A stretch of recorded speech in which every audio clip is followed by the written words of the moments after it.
You nailed the heart of the story. But let's break it down even more, because this is where the gospel flips everything upside down. Cain brought God the fruit of the ground.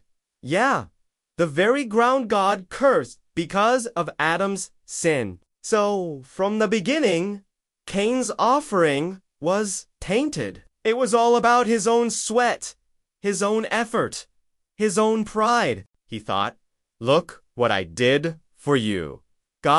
But God doesn't want what comes from our cursed flesh. He wants us to see that we can't save ourselves, no matter how hard we try. That's why God rejected Cain's offering. It wasn't about the fruit itself, but about the heart behind it. Cain was trying to prove himself to earn God's approval by his own works. But Abel brought a lamb, a sacrifice, something that had to die in his place. Abel's offering was all about faith, admitting, I can't do it. God, I need you to save me.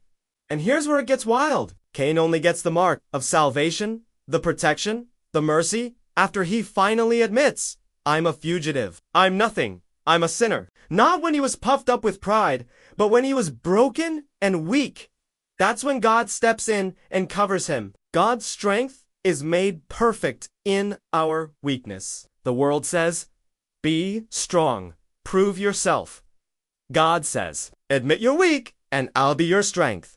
So the whole story is a giant neon sign pointing to grace over works, faith over effort, and God's mercy over our pride. That's the gospel! At sinabi niya sa akin, sapat na sa iyo ang aking biyaya, sapagkat ang aking lakas ay nagiging ganap sa kahinaan. Kaya't buong galak kong ipagmamalaki ang aking mga kahinaan, upang manatili sa akin ang kapangyarihan ni Kristo. Pangalawang Korinto 12, siyam kay JB.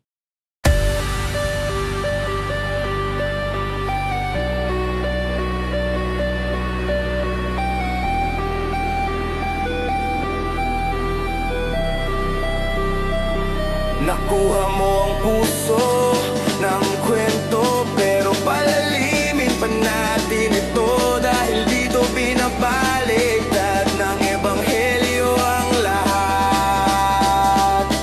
Dinala ni Cain sa Diyos ang bunga ng lupa, oo, ang mismong lupang sinumpa ng Diyos dahil sa kasalanan ni Adan. Ang handog ni Cain ay tungkol lamang sa sarili ng pawis, sarili ng pagsisikap, sarili ng pagmamalaki.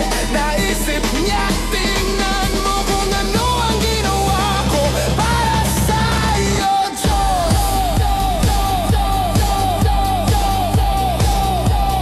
Para sa iyo, Diyos. Pero hindi gusto ng Diyos.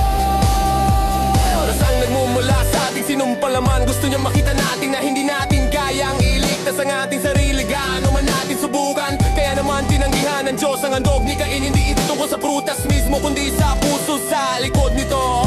Sinusubukan ni Cain na patunayan ang kanyang sarili na makuha ang aproba ng Diyos sa pamagitan ng kanyang sariling gawa. Pero si Abel ang dala, si Abel ang isang tupa, isang sakripisyo, isang bagay na kailangan mamatay kapalit niya. Ang handog ni Abel ay tungkol sa pananampalataya. Inamin niya, hindi ko kaya, Diyos, kailangan ko ng tulong mo para iligtas ako. At dito na nagiging ligaw, natanggap lang ni Cain ang tanda ng kaligtasan, ang proteksyon ng awa. Pagkatapos niyang tuluyang aminin, ako'y isang takas, ako'y walang kabuluhan, ako'y isang makasalanan.